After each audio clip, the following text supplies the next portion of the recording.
Shashi Tharoor, thank you for being with us. Let me get to the leadership issue straight away. When you ended these discussions in Udaipur, are you more certain today that Rahul Gandhi is going to come back as Congress president, or is that still unresolved? Well, that wasn't discussed, Nidhi, and in fact, I think it's important to understand that it wasn't even really on the agenda.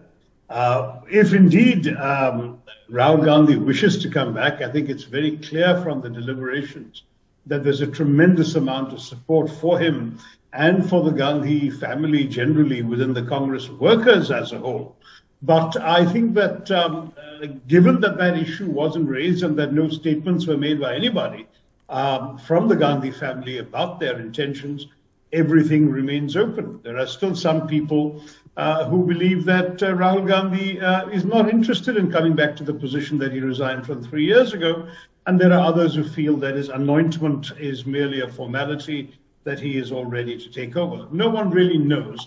And I think we should wait probably for the AICC for that to become clear.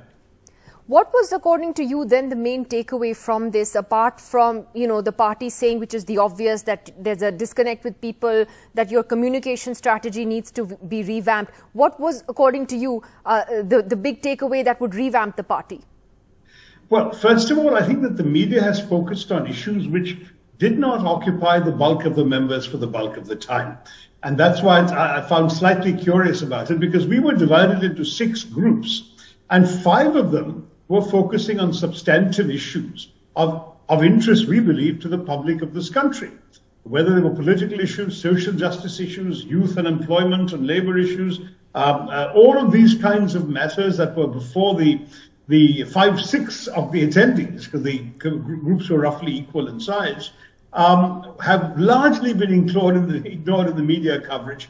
And all the coverage has gone to the decisions coming out of one group, the organization group, which frankly, since I was not a member of that group, I was in the political group, I have no idea what was discussed, what was recommended, and which of their suggestions was actually retained in the final declaration. The Nav Sankalp declaration did indeed mention a number of things, including talking about the need to take the BJP on a whole bunch of political issues that matter to the people of India.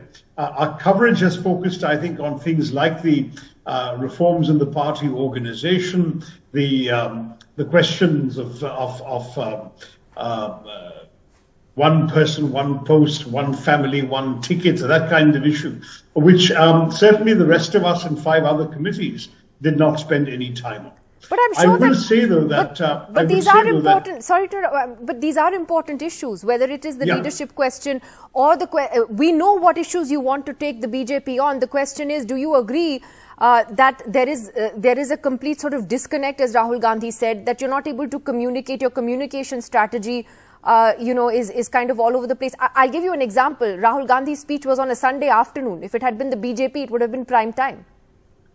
Good point. I think his speech the timing of his speech was dictated by the fact that, you had a large number of attendees who would wish to disperse before the end of the day and catch flights out of Udaipur before these flights ended. So it was much more a question of fixing the timing given the audience in mind rather than worrying about the prime time larger audience. But I take your point. I think in all fairness, though, all your prime time news coverage did discuss what the Congress said and what Rahul Gandhi said. So I'm not sure that's entirely but can I ask a problem. The bigger problem has been whether our messaging is resonating with the people. Exactly. And whether the people feel that we are the most effective voice for their concerns.